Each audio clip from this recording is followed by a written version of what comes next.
اب یہاں پہ بھی وہ کہتی ہے کہ بہت سے لوگوں نے، تمام لوگوں نے جنہوں نے میرے سے انٹرویو لیے، جتنے صحافی وہاں موجود تھے، انہوں نے اس بات پہ زور دیا کہ تم یہ بات کرو کہ تمہارے باپ نے نعوذ باللہ تمہارے ساتھ غلط کام کیا ہے اور غلط کام کرتا تھا، جس میں سب سے پہلے یہ کہتی ہے کہ یہ تمام صحافی جن کے میں نے نام لیے ہیں، یہ سب لوگ شامل تھے، اور بار بار اس کو کہا گیا کہ زین العابدین کا ذکر کرو کہ اس کے ساتھ میری شادی کروانا چاہتے ہیں اور وہ بھی میرے ساتھ غلط کاری کرتا تھا، جس پر دعا لکھتی ہے کہ میں نے انہیں صاف کہا کہ اس بات پر آپ مجھے قتل بھی کر دیں، مار بھی دیں تو مجھے کوئی پرواہ نہیں ہے، لیکن میں اپنے باپ کے لیے یہ الفاظ استعمال نہیں کر سکتی۔ السلام علیکم ناظرین، میں ہوں کیس علی میر، امید کرتا ہوں خیریت سے ہوں گے، دنیا کے جس کونے میں ہوں گے۔ جی لاسٹ جو ویڈیو تھی اس میں نے آپ کو پیراگراف 68 کے بارے میں بتایا، اور وہی جو کچھ ہوا تھا جہاں پہ والدین کو دھکے دیے گئے اور والدین سے ملنے بھی نہیں دیا گیا،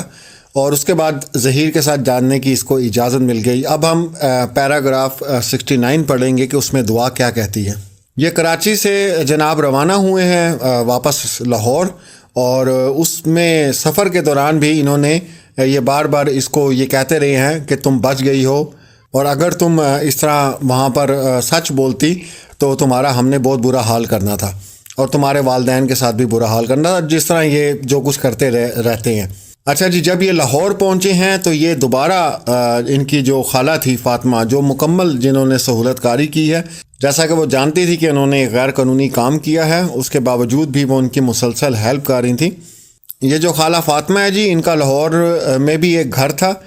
جہاں دعا، ظہیر، شبیر، نور بی بی، یاسمین اور جناب قدیر وہاں رہتے تھے۔ اور یہاں پہ ایک جملہ خاص میں آپ کو بتاتا چلوں جو 69 پیراگراف میں لکھا ہے کہ انہوں نے مجھے قید کیا ہوا تھا، مطلب دعا زہرا کو قید کیا ہوا تھا، یہ اس کا جملہ ہے۔ پیراگراف 70 پہ آتے ہیں جی۔ اچھا، یہاں لکھا ہے کہ چند دنوں کے بعد دعا کو بتایا گیا کہ اسے ایک ٹی وی انٹرویو کے لیے تیاری کرنی ہے جسے زنیرہ مہم نے ریکارڈ کرنا ہے، اور دعا لکھتی ہے کہ زنیرہ مہم نے جو ہے وہ میک اپ اور شوق کپڑے پہننے کے لیے بہت مجبور کیا، اور جب انہوں نے اس کو بٹھایا صوفے پہ تو دیکھا کہ اس کا قد تو بہت چھوٹا ہے اور بہت چھوٹی، مطلب یہ بچی لگ رہی ہے، تو پھر یہ لکھ رہی ہے دعا زہرا کہ اس نے کیا کیا کہ کشن جو ہے وہ میرے نیچے رکھا اور مجھے بڑا بنانے کی کوشش کی تاکہ میں عوام کو، دیکھنے والوں کو بڑی ایج کی لڑکی لگوں۔ اور دعا نے یہ بھی لکھا ہے کہ مجھے پہلے اسکرپٹ دے دیا گیا تھا 2 دن پہلے، جس کو بار بار کہا گیا کہ اس کو یاد کرو کیونکہ جو زنیرہ مہم ہے تم سے یہی سوال پوچھے گی اور تم نے یہ اس کے ایز اٹ از جواب دینے ہیں۔ یہاں آپ کو یاد کراتا جاؤں، وہاں ایک سین بڑا مشہور ہوا تھا جب اس اینکر نے پوچھا تھا آپ کو کون سا ڈرنک پسند ہے، اور ساتھ اس کے ساتھ اشارہ بھی کیا تھا کہ جامع شیری کا کہو کہ مجھے جامع شیری پسند ہے۔ وہ کلپ پوری دنیا نے دیکھا، اور پوری دنیا نے دیکھا کہ آپ لوگوں نے دیکھا کہ لعنت بھی اس کے اوپر بھیجی گئی۔ اور آپ کو یاد ہوگا ہم نے ایک ویڈیو بنائی تھی جس میں 2 سائے نظر آ رہے تھے، میری باقاعدہ ویڈیوز ہیں اس کے اوپر، اور وہ جو 2 سائے تھے وہ شبیر کا تھا اور رائے خرم کا تھا۔ رائے خرم بھی وہاں پر موجود تھا، اور اس چیز کی ہم نے نشاندہی کی تھی اللہ ٹی وی نے کہ جب یہ انٹرویو لیا جا رہا تھا تو 2 سائے جو ہیں وہ دیوار پر نظر آ رہے تھے، اور وہ ایک سایہ جو ہے شبیر کا تھا اور دوسرا جو تھا وہ رائے خرم کا تھا۔ رائے خرم وہاں پہ اس وقت موجود تھا۔ اور دعا نے یہ بھی لکھا ہے کہ میں نے جب پہلے انکار کیا اور مجھ سے اگر صحیح جملے ادا نہیں ہوتے تھے تو شبیر جو ہے وہاں کھڑے ہو کے مجھے آنکھیں نکالتا تھا، اور وہی جس طرح دھمکاتا تھا اور وارننگز دیتا تھا، یہ سب کچھ کرتا تھا۔ تو یہ پورے انٹرویو میں یہی چلتا رہا، اور وہ تقریباً میرے خیال سے 10 سے 15 منٹ کا انٹرویو ہوگا، جس کو 3 سے 4 گھنٹے انہوں نے بار بار ٹیک لیا، بار بار، کیونکہ بعض دفعہ کچھ منہ سے غلط نکل جاتا تھا۔ اور یہ وہی ہے اور یہ وہی انٹرویو ہے جامع شیری والا کہ جس میں یہ بار بار ادھر بھی دیکھ رہی ہے ادھر بھی دیکھ رہی ہے کہ یہ صحیح بات بول رہی ہے کہ نہیں۔ یہ ویڈیو وہ میں اٹیچ بھی کر دوں گا ساتھ، وہ آپ دیکھیں کہ یہ کس طرح ایکٹ کر رہی ہے وہاں پہ بیٹھی ہوئی۔ اس کے بعد پیراگراف 71 ہے جی، اس میں اس نے بتایا ہے دعا کو ایک بار پھر دوبارہ جو ہے وہ نور بی بی اور یہ سارے لوگ جو ہیں ایڈوکیٹ عامر نیاز وڈیرا کے پاس لے کر گئے ہیں بہاولپور، اور ان کا موضوع اس وقت یہی تھا کہ جو FIR کراچی میں درج ہے اس سے کیسے ہم لوگوں نے بچنا ہے اور کیسے مطلب اس سے ریلیف ملے گا۔ اس کے اوپر انہوں نے تقریباً 1.5 سے 2 گھنٹے بحث کی ہے، باتیں کی ہیں آپس میں، اور عامر نیاز بڈیرہ صاحب نے کچھ باتیں ان کو بتائی ہیں. یہاں پہ کونسلنگ کا لفظ لکھا ہوا ہے, ان کے ساتھ کونسلنگ کی ہے, اس کے بعد یہ لاہور واپس آ گئے. اب پیراگراف 72 ہے جی. جب یہ بہاولپور سے لاہور واپس آ رہی تھی تو اس کو کہا گیا کہ ایک ہوٹل میں جو ہے وہ میڈیا پرسنز کو بلایا گیا ہے, گنے چنے لوگ ہیں. اسی گینگ کے جو لوگ تھے وہ سب لوگ آپ بہت اچھی طرح جانتے ہیں, نام لینا مناسب نہیں سمجھتا, لیکن نام لینا کیا مناسب نہیں سمجھتا, آگے سب کے نام آ رہے ہیں اور مجھے وہ پڑھنے پڑیں گے. اور سارے رستے اس کو سمجھایا گیا کہ وہی ڈرامہ کرنا ہے, چہرے پہ سمائل رکھنی ہے, وہاں پہ کسی کو شک نہ ہو کہ جناب تم جو ہے مطلب یہ جھوٹ بول رہی ہو, اور اگر ہم پکڑے گئے یا کوئی ایسی بات ہوئی, اس کو کہا کہ سنگین نتائج تمہیں بھگتنا پڑیں گے. جب یہ انٹرویو رکھا گیا, یہ دعا زارا جو ہے وہ گئی ہوٹل میں, وہاں پہ مختلف جو لوگ تھے جن کے نام یہاں لکھے ہیں, میں لینا نہیں چاہتا لیکن اب لینے پڑیں گے کیونکہ بیان میں ان کے نام ہیں. دعا زارا کہتی ہے کہ مجھے بتایا گیا کہ یہ سارے صحافی ہیں جو آپ کا انٹرویو لیں گے, جس میں سب سے پہلا نام جو ہے زنارہ مہم کا ہے, جس سے یہ پہلے بھی جو ہے مل چکی تھی. بلال احمد, میاں محمد آصف اور دیگر شامل تھے. جو دیگر تھے ان کا نام آگے آئے گا چل کے, وہ میں آپ کو بتاؤں گا. یہاں پہ ایک بہت ضروری بات میں آپ کو بتاتا چلوں کہ جب یہ انٹرویو ہو رہا تھا, دعا یہاں لکھتی ہے کہ یہ آپس میں تمام لوگ بات کر رہے تھے, اور مطلب کہ بھئی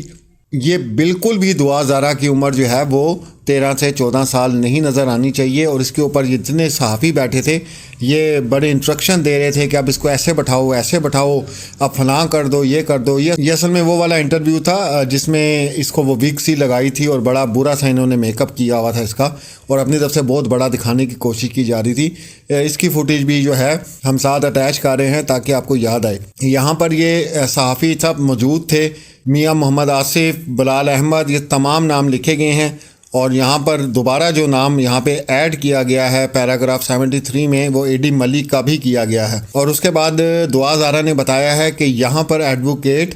رائے خرم بھی موجود تھا. دعا زارا کہتی ہے کہ یہ سب لوگ جانتے تھے کہ میرے سے جو ہے جھوٹ بلوایا جا رہا ہے, کیونکہ زنیرہ مہم جو ہے وہ کمانڈ کر رہی تھی اور وہ سب کو بتا چکی تھی کہ اس کی ایج کم ہے, اور ہم نے ویڈیو ایسے بنانی ہے, ہم نے انٹرویو ایسے کرنا ہے کہ یہ جو دعا زارا ہے اپنی ایج سے بڑی لگے. اس کے بعد دعا زارا لکھتی ہے کہ باقی جتنے صحافی وہاں موجود تھے, جو پیڈ صحافی تھے جن کو پیسہ دیا گیا تھا, انہوں نے بھی بہت بار کٹ کر کے اس کو ریکارڈ کیا, اور انہوں نے بھی بہت دیر لگائی ریکارڈنگ کی, کیونکہ بیچ میں سے کوئی نہ کوئی یہ بات ایسی کر دیتی تھی. آپ کو پتہ ہے تو ایج اس کی کم تھی, انسان جتنا مرضی جھوٹ بول لے لیکن کہیں نہ کہیں پہ شواہد اپنے چھوڑ جاتا ہے کہ اس کے منہ سے سچ نکل جاتا ہے. تو یہ جتنے صحافی تھے جن کے نام میں نے آپ کو بتائے ہیں, انہوں نے باقاعدہ جو ہے اس کو کٹ کر کے بار بار ٹیک لے کے وہ انہوں نے انٹرویوز کیے ہیں. یہ پیراگراف 72 میں آپ کے ساتھ شیئر کر رہا ہوں. اس میں دعا زارا 73 میں بتاتی ہے کہ یہاں پر ایک اور شخص جو تھوڑا لیٹ آیا, جب ہم انٹرویو ختم کر چکے تھے, بتایا گیا کہ یہ اے ڈی ملک ہے اور اس نے بھی آپ کا انٹرویو کرنا ہے. پھر وہاں بیٹھ کے وہ اے ڈی ملک نے جو ہے انٹرویو اس کا کیا تھا. یہ پیراگراف 73 میں دعا زارا نے بیان میں لکھا ہے, اور ساتھ یہ بھی کہا ہے کہ تمام لوگ جانتے تھے کہ میرے سے زبردستی ڈرا کے دھمکا کے جھوٹ بلوایا جا رہا ہے, اور ان لوگوں نے جھوٹ کو پروموٹ کیا ہے, کم عمری کی شادی کو پروموٹ کیا ہے. مطلب یہ ایلیگیشن تقریباً 72 اور 73 پیراگراف میں لگتا ہے ان لوگوں کے اوپر, جس کی بیس پہ کل میں لائیو میں بتا چکا ہوں, وہ آپ کے ساتھ میں شیئر بھی کر دوں گا کہ آگے جو کارروائی ہو رہی ہے وہ تمام ان لوگوں کے اوپر ہو رہی ہے, الگ سے ہو رہی ہے. اچھا جی, ہم پیراگراف 74 میں آتے ہیں. 74 میں دعا بتاتی ہے, دعا کہتی ہے کہ یہ جب سارے معاملات میں نے دیکھے تو میرے دل سے بالکل امید ختم ہو گئی تھی کہ شاید اب میں اپنے باپ سے مل سکوں, کیونکہ یہ اس طرح پلان کر رہے تھے انٹرویوز کو, اور اس طرح دنیا کے سامنے مجھے پیش کر رہے تھے کہ میں نے امید چھوڑ دی تھی کہ اب جو میرے والد ہیں وہ کبھی بھی میرا پیچھا نہیں کریں گے, کیونکہ جس طریقے سے ان لوگوں نے اس کو پلانٹ کیا تھا ان انٹرویوز کو, تو کہتی میں نے دل سے بالکل امید چھوڑ دی کہ شاید اب میرے والد جو ہیں وہ بالکل بھی میرے پیچھے نہیں آئیں گے. لیکن ہم کتنی بار اور ہزار بار سلام پیش کر چکے ہیں مہدی علی کاظمی کی ہمت کو, ان کے جذبے کو, اور ایک والد ہونے کا انہوں نے حق ادا کیا. اور یہاں پہ خاص زنارہ مہم کا لکھا گیا ہے, اور باقی جتنے صحافی تھے انہوں نے کہا کہ اب تم جو ہے بالکل بھی کبھی بھی اب تمہیں تمہارے گھر والے نہیں اپنائیں گے یہ ویڈیو دیکھنے کے بعد۔ اس کے اندر زنیرہ مہام کا جو نام ہے وہ خاص اس نے لکھا ہے کہ اس نے کہا کہ اب تو تم بھول جاؤ کہ اب تمہارا باپ جو ہے تمہیں لے کے جائے گا۔ یہاں پر جو ایک اور چیز ہے میں بتانا چاہ رہا ہوں کہ یہاں پر اس کو بہت مجبور کیا گیا، کیونکہ ایک ان میں سے جو غلیظ انسان تھا اس نے ویڈیو بنائی تھی کہ نعوذ باللہ توبہ استغفار، مہدی علی کاظمی جو باپ ہے اس کا اپنی بیٹی کے ساتھ ناجائز تعلقات ہیں۔ وہ ویڈیوز دیکھ کے پورے پاکستان کو بہت غصہ آیا تھا، اور جتنی لان تان اس بندے پہ کی گئی تھی میرے خیال سے اتنی یزید پہ بھی نہیں کی گئی میرے خیال سے۔ اب یہاں پہ بھی وہ کہتی ہے کہ بہت سے لوگوں نے، تمام لوگوں نے جنہوں نے میرے سے انٹرویو لیے، جتنے صحافی وہاں موجود تھے، انہوں نے اس بات پہ زور دیا کہ تم یہ بات کرو کہ تمہارے باپ نے نعوذ باللہ تمہارے ساتھ غلط کام کیا ہے اور غلط کام کرتا تھا، جس میں سب سے پہلے یہ کہتی ہے کہ یہ تمام صحافی جن کے میں نے نام لیے ہیں یہ سب لوگ شامل تھے، اور بار بار اس کو کہا گیا کہ زین العابدین کا ذکر کرو کہ اس کے ساتھ میری شادی کروانا چاہتے ہیں اور وہ بھی میرے ساتھ غلط کاری کرتا تھا، جس پر دعا لکھتی ہے کہ میں نے انہیں صاف کہا کہ اس بات پر آپ مجھے قتل بھی کر دیں، مار بھی دیں تو مجھے کوئی پرواہ نہیں ہے، لیکن میں اپنے باپ کے لیے یہ الفاظ استعمال نہیں کر سکتی۔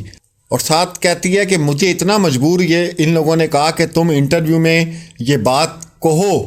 کہ نعوذ باللہ زین العابدین کے ساتھ سونے کو کہا جاتا تھا، اس کو مجبور کیا جاتا تھا ایک ہی کمرے میں۔ ہم تو ہزار بار لعنت بھیجتے ہیں ایسے لوگوں پر اور بھیج رہے ہیں، اور اللہ کا شکر ہے پوری دنیا سے لعنتیں ان لوگوں کو پڑی ہیں، اور انشاءاللہ ان کا جو انجام ہوگا وہ آپ لوگ دیکھیں گے، پوری دنیا دیکھے گی۔ زیادہ وقت نہیں لگتا، 5 6 7 سال بعد کوئی کسی بیماری میں مبتلا ہوگا، کسی کو کیا بیماری ہوگی سب آپ ادھر ہی دیکھیں گے انشاءاللہ،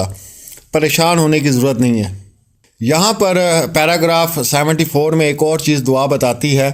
اس کے کچھ دن کے بعد جو ہے اس کا انٹرویو سما ٹی وی پر بھی ریکارڈ کیا گیا، اور اس کے بیچ میں آپ کو پتہ ہے اس کا ایک نشان تھا جس کی ہم نے نشاندہی کی تھی کہ دیکھیں اس کو لگتا ہے ایسے مارا ہوا ہے، ماتھے کے ایک آنکھ کے پاس بالکل اس کے ایک نشان تھا۔ تو اس پہ جناب یہ 2 دن جو ہیں تشدد کرتے رہے ہیں، پتہ نہیں کس بات پہ اور کیا کچھ انہوں نے جو ظلم ڈھائے ہیں وہ اب دنیا کے سامنے ہیں۔ تو وہ انٹرویو جو ہے وہ بھی کیا گیا۔ اب یہاں پر ایک اور چیز ہے وہ لکھی گئی ہے کہ اس بات کی سب سے بڑی گواہی جو ہے اس اینکر نے خود دی ہے، جو سما ٹی وی کا اینکر تھا اس کی ویڈیو جاری ہوئی تھی، وہ پوری دنیا نے دیکھی تھی کہ اس نے صاف کہا تھا کہ مجھے صاف پتہ چل رہا ہے کہ یہ بچی اپنی زبان نہیں بول رہی، اور جب بھی یہ کچھ بولنا چاہتی تھی، یہ کچھ کہنا چاہتی تھی تو ظہیر اور جو لوگ اس کے ساتھ شامل تھے وہاں آئے ہوئے تھے، نور بی بی تھی اور شبیر تھا، وہ بھی اس کے سر پہ جو کھڑے ہوئے تھے، اس وجہ سے مکمل اس نے اس بات کی گواہی دی ہے کہ یہ بچی اپنی زبان نہیں بول رہی۔ اب یہاں پہ میرا ان تمام لوگوں سے سوال ہے کہ چلے مہدی علی کاظمی تو باپ ہے، جھوٹ بول سکتا اپنی بچی کو حاصل کرنے کے لیے، ہم یوٹیوبرز ہیں 1 سال سے کام کر رہے ہیں، ہم جھوٹ بول سکتے ہیں، اب وہ سما ٹی وی کا جو اینکر ہے اس کی کیا لالچ ہے، وہ کیوں جھوٹ بول رہا ہے؟ اب کوئی جا کے اس بڈھی اداکارہ کو پوچھے بھائی اس کا کیا لینا دینا ہے، اس نے تو سچ بولا، اس نے جو دیکھا کہ اس کو مجبور کیا جا رہا ہے یہ تمام باتیں کرنے کے لیے۔ تو جناب یہ پیراگراف 74 پہ ہم آگے ہیں۔ میری پوری کوشش ہوگی کہ انشاءاللہ ایک اور ویڈیو، شاید وہ اب لیٹ ہی ہو اپلوڈ کیونکہ آج چاند رات ہے پاکستان میں۔ میری طرف سے آپ سب کو بہت عید مبارک، خصوصاً مہدی علی کاظمی کو بہت عید مبارک۔ اللہ آپ کو کامیاب کرے اس جنگ میں، اس جہاد میں جو آپ کر رہے ہیں، اور انشاءاللہ میری پوری کوشش ہوگی، اور اگر اپلوڈ نہیں ہو سکی تو انشاءاللہ پھر پرسوں آپ سے ملاقات ہوگی، لیکن میری پوری کوشش ہے کہ کسی نہ کسی طریقے سے جلدی یہ چیزیں میں آپ تک پہنچاؤں۔ تو یہ پیراگراف جناب 74 تک ہم نے بات کی ہے۔ انشاءاللہ اگلی ویڈیو میں انشاءاللہ 75 جو سٹیٹمنٹ جہاں سے سٹارٹ ہوتی ہے اس پہ ہم بات کریں گے۔ اپنا اور اپنے پیاروں کا خیال رکھیں۔ اللہ حافظ۔